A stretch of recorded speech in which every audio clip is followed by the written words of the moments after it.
In this video, I'll be showing you how to change out the standard TS lock with a comfort handle and installing the double bit insert into the handle. This is the standard lock and lock phase for the TS8. This includes the double bit insert.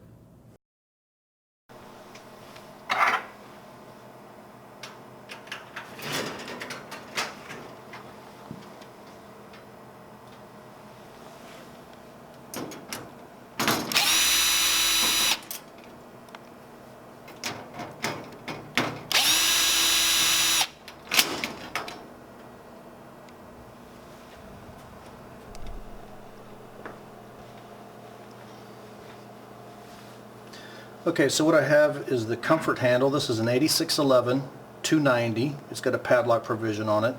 Hardware that comes with it, the instructions. This is my standard lock that came off of the cabinet. Now notice with the comfort handle, there's no insert as standard. Most times as people order the handle, they're also going to get some type of a locking insert like an 8611, 190 or 200. Different versions of these to stick in the handle. Worst case scenario, if you forget, what we're going to do here is take the double bit insert out of the standard lock and place it into the comfort handle. Okay, so first thing I'm going to do is just get my hardware separated here so I know what I'm looking at.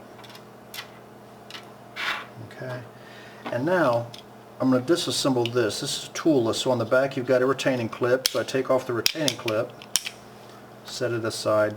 This moves the lock bars, and right there is my insert.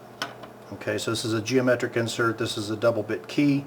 You can get lots of different ones, but the good thing to know is worst case scenario, if you don't order an insert for your comfort handle, we can always do this.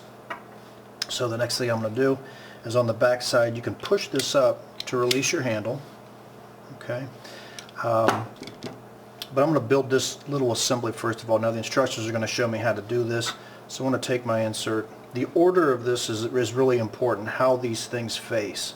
So this part faces away from my insert, and then this part has, this is what actually works the handle itself.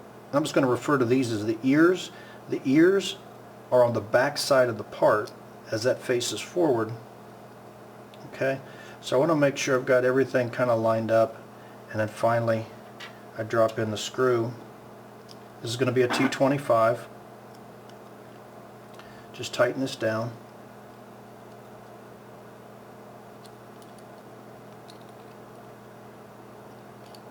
Okay, that's got to move, and now take my handle, I put this in place, and you want to make sure that the ears span either side of this taper.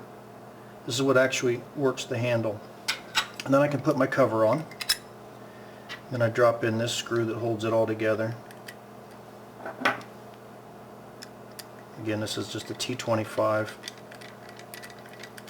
And the last thing that I want to do before, especially before I put it on the cabinet, is to make sure that everything works properly.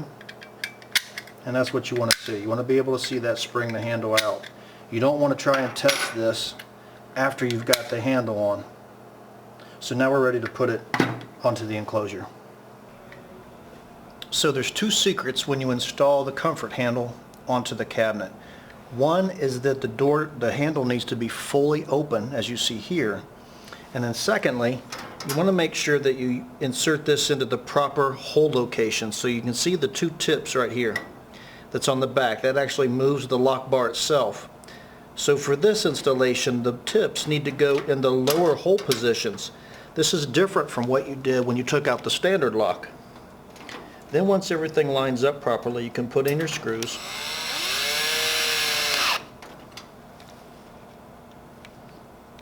I'll explain this more thoroughly in a static slide here.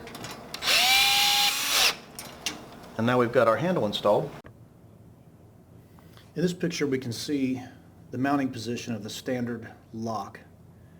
You can see the two screws, the T25s, and you can see the two pins are in the upper position. So there's 5 holes, so it's in position 1 and position 4. The standard lock moves the lock bar down in the locking position.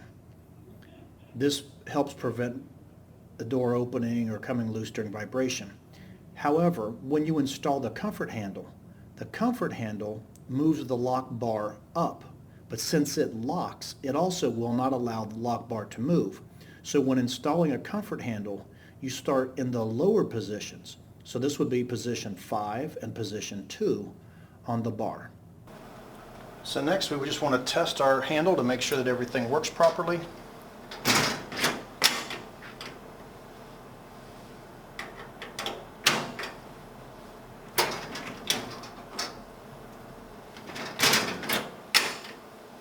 And we're good to go.